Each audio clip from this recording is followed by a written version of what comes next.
What is up, guys? In today's video, I'm going to be going over what I think is the best loadout for Fortnite Zero Build in the South Park update, now that we have had this update for a good amount of time. As always, if you guys do enjoy this video, find it helpful, informative, or interesting, remember to give it a like, subscribe if you'd like to see more, comment down below what your favorite loadout is in this update, and if you guys would like to use my code in the shop when getting anything, it is EvolveJake, just like my channel name is, and it is underneath the webcam at all times. So, the South Park update, we got some weapon balance changes, but we also got loot pool changes with items being vaulted, and I think this update changed the season very considerably.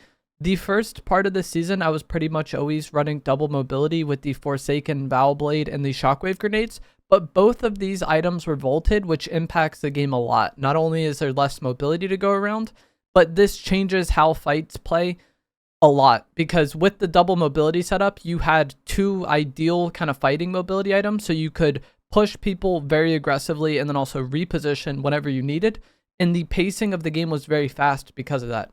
We do still have several mobility items in the loot pool though. Most notably are going to be the Wingsuit and the Crash Pad Juniors.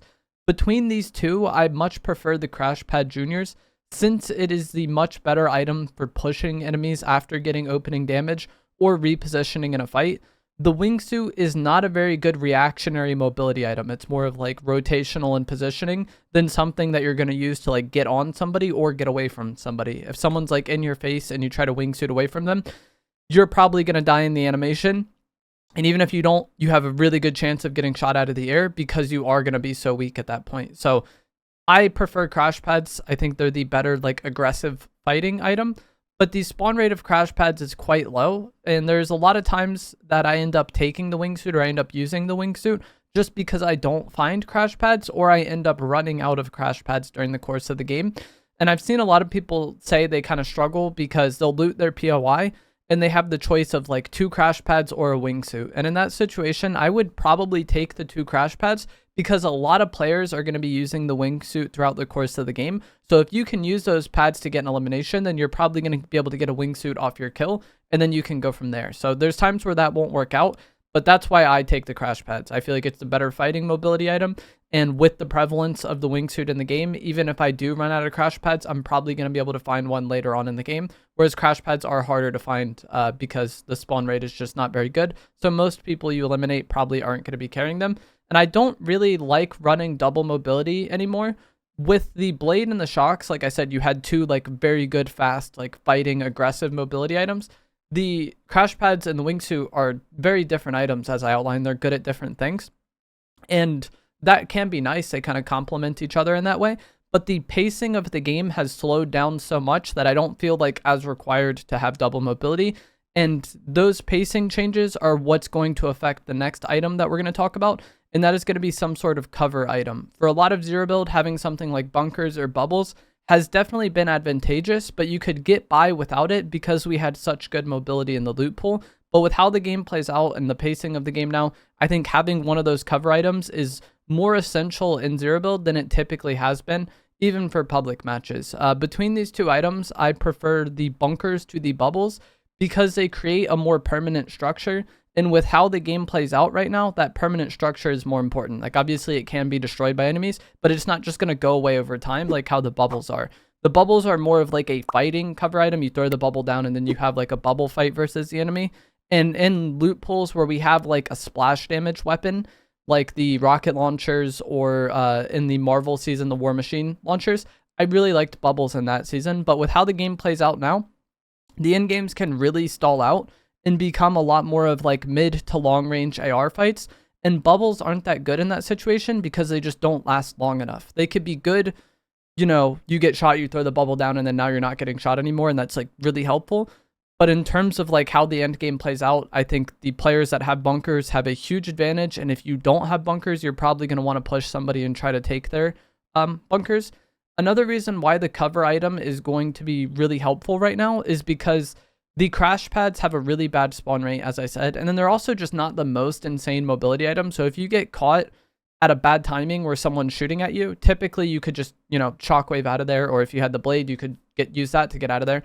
Crash Pads aren't always the greatest for that, and also you might not want to waste it in that scenario. So being able to have bubbles or a bunker and then just throw it down to kind of be a solution to that bad timing and prevent yourself from getting shot is another reason why I like having the bunkers. The game is slowed down, and crash pads are very sparse and very valuable. And so being able to throw a bunker and maybe save pads in a situation is something that can really help you out throughout the course of the game. So those two items are something I'm using a lot now because of the South Park update. For weapons, not much has changed for me. And there were some balance changes, like in the South Park update, the Deadeye AR was nerfed with its damage range reduced and its recoil increased. But despite these changes, I think it's still the best option for medium to long range fights, while still being kind of okay in close range fights as well. Again, as I've said, the game is much slower now, and that makes having the red dot sight even more of an advantage than it was before, in my opinion.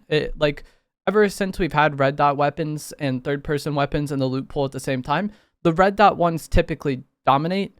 But if I was going to use a third-person weapon like the TAC AR or the TAC pistol or the Flex SMG, I would want to be able to play more aggressive on people and not really exist in the situations that's like a medium to long range fight. But with less mobility, it gets harder to do that. And so while the Deadeye AR was nerfed in this update, I feel like effectively it got better because of the rest of the loot pool changes, making the game much slower.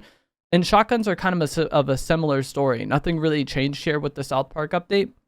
So I think most players will still prefer the dual shotguns. As I've said in several videos throughout the course of the season, the duals are very good and very easy to use and very forgiving. So for most players, that's probably going to be the best choice. I personally prefer to use the iron pump because I just have more fun playing with pump shotguns, but also the higher damage potential can be really valuable if your aim is good and consistent. Being able to hit a really high damage headshot can just straight up win you the fight, even though the duels are so good and so oppressive. And you could also argue that with less mobility, the dual shotguns got a little bit worse because, you know, it could be harder for you to just hop on somebody, and these duels do have pretty limited range. But you could also kind of make the inverse of this argument where, like, with less mobility, it's harder for you to reposition away from the dual shotguns. So it just kind of evens out, in my opinion. It got a little bit harder to use the duels because of that, but it also, the counterplay of the duels got a little bit harder because you can't just like shockwave away or blade away. And if you do have crash pads, you can maybe use those, but obviously there's potential for the enemy to chase you. And if they were already using duels, they're probably close enough to just get on it, even if you do try to shoot it. So like I said, I feel like the duels got a little bit better. They got a little bit worse because of the mobility changes. I feel like that evens out, and most people are still probably going to prefer the dual autos. A lot of fights, as I've kind of talked about, come down to bunkers in the end game, and fighting around bunkers with the duels is also something that probably a lot of people are going to have an easier time with the duels than the pump. But throughout most of the season, I felt like the shotguns you use, just kind of preference. Both the duels and the pump are very good. I don't really care for the sovereign that much. One kind of side effect change of everything I've kind of gone over is I feel like the snipers are a little bit more viable now with the changes, because as I've said, the game plays much slower. You have a lot of stagnant bunker fights, and in those situations, a sniper can be really good. So if you do want to run a sniper, I would probably say replace the cover item with it, especially in team game modes, because you could have somebody else throw bunkers for you.